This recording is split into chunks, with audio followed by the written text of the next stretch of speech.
तो दोस्तों, कैसे हैं आप? उम्मीद करता हूँ आप सब अच्छे होंगे। आज की कहानी में मैं आपके साथ शेयर करना चाहता हूँ कि काला जादू, तंत्र विद्या किस तरह काम करती है और हमारे जीवन को किस तरह बर्बाद कर सकती है। इस कहानी में आपको सब पता चल जाएगा। तो चलते हैं कहानी पर। ये कहानी राजीव शर्मा की है, जो उत्तर प्रदेश में रहते थे। राजीव शर्मा, जिनका परिवार आधुनिक विचारधाराओं को मानने वाला था, उन्हें तंत्र मंत्र, भूत प्रेत, काला जादू, टोना टोटका से कोई मतलब या कोई वास्ता नहीं था। इस कहानी में घटी हुई घटनाएं अक्सर आम लोगों के साथ घट जाती हैं, लेकिन उन्हें अंदाज़ा तक नहीं होता कि उनके साथ होने वाले कष्ट के पीछे का कारण वास्तव में क्या है।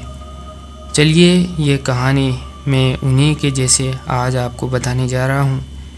मेरा परिवार शिक्षित और आधुनिक विचारधारा वाला है। हम में से कोई भी भूत प्रेत, जादू टोना और तंत्र विद्या जैसी बातों पर विश्वास नहीं करता है।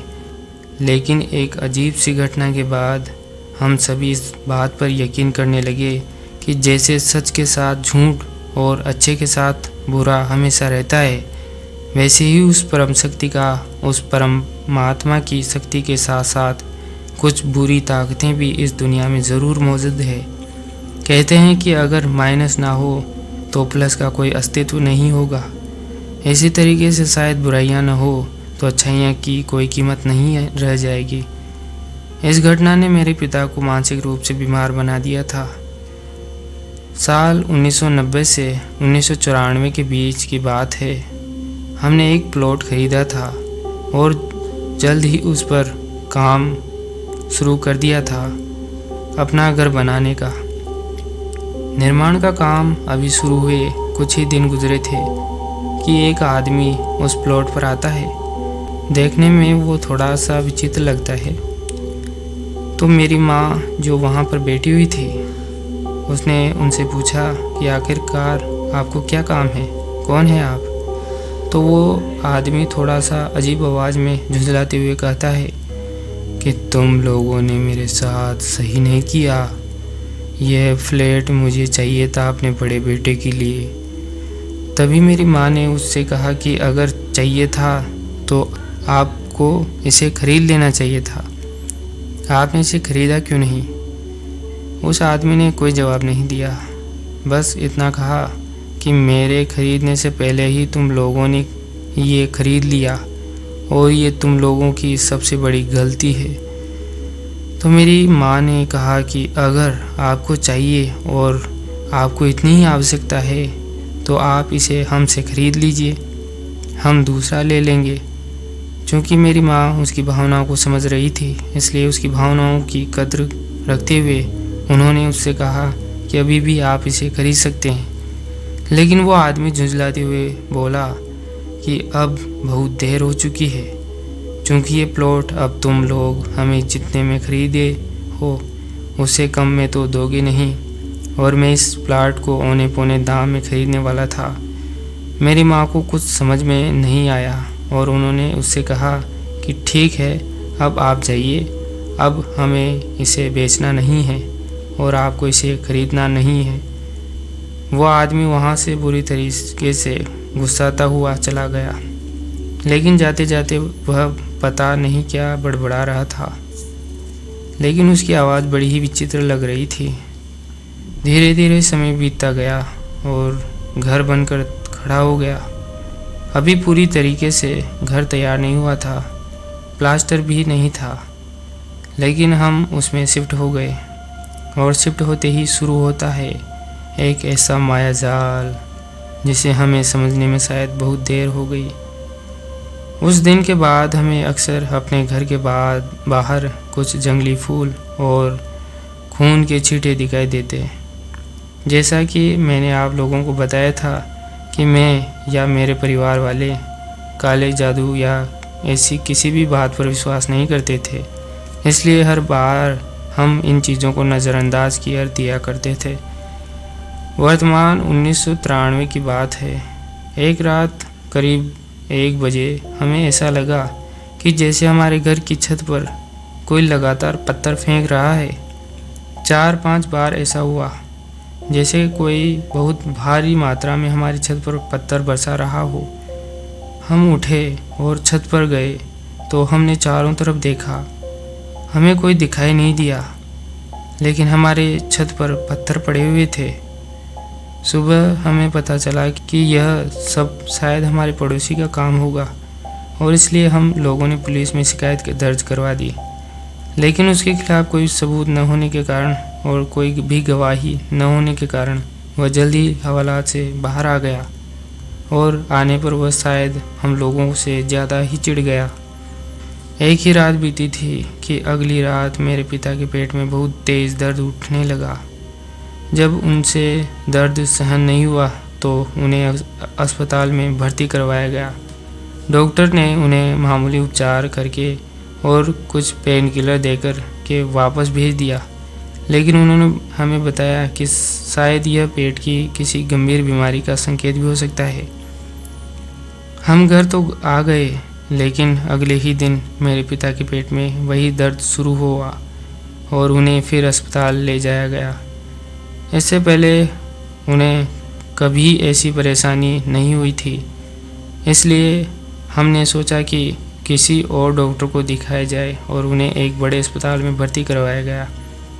वहाँ पर उनके बहुत सारे टेस्ट हुए और उसके बाद यह बात सामने आई कि उन्हें पथरी हो गई है, वो भी इस लेवल की कि बिना ऑपरेशन के उपाय कोई नहीं था। आनन फानन में उनका ऑपरेशन करवाया गया, लेकिन अस्पताल से घर आने के बाद भी उनकी सेहत बहुत ख़राब थी। वह कुछ भी खा पी नहीं रहे थे, जिसकी वजह से वह दिनों दिन कमज़ोर पड़ते जा रहे थे।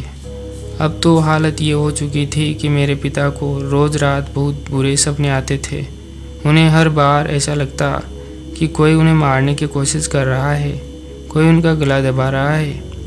वो उठकर बैठ जाते हैं और चीखते चिल्लाने लगते हैं। 2-4 दिन बीता ही था कि उनकी हालत और भी बुरी हो गई। अब वह रात में चिल्लाते हुए उठते और दीवारों पर सर लड़ाते लगते। उन्हें पकड़कर लेटाया जाता।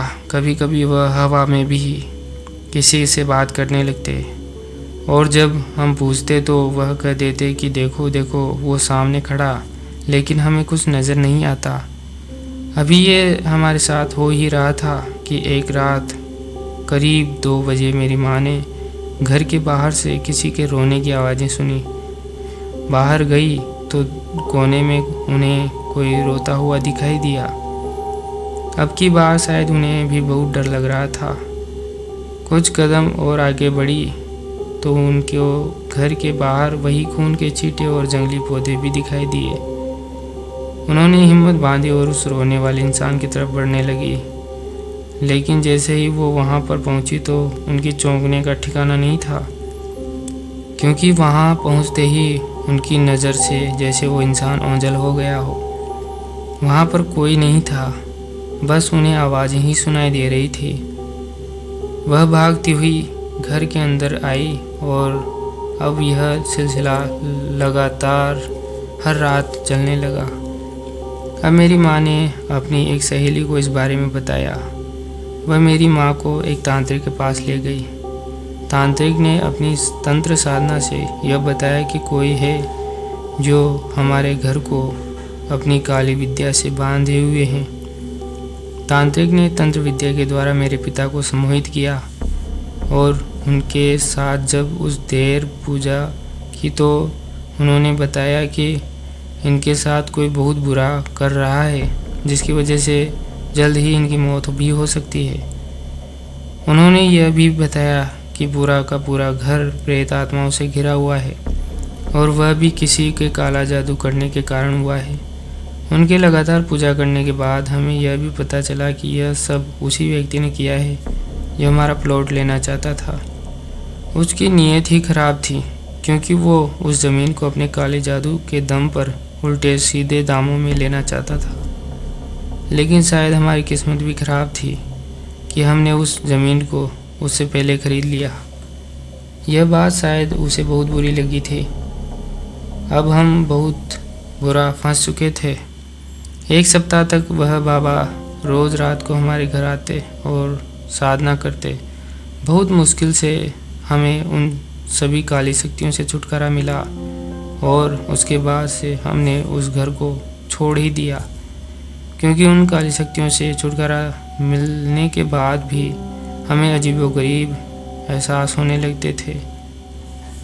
तो हमने उस घर को छोड़ना ही उचित समझा और वहाँ से हम दूसरे घर में रहने लगे।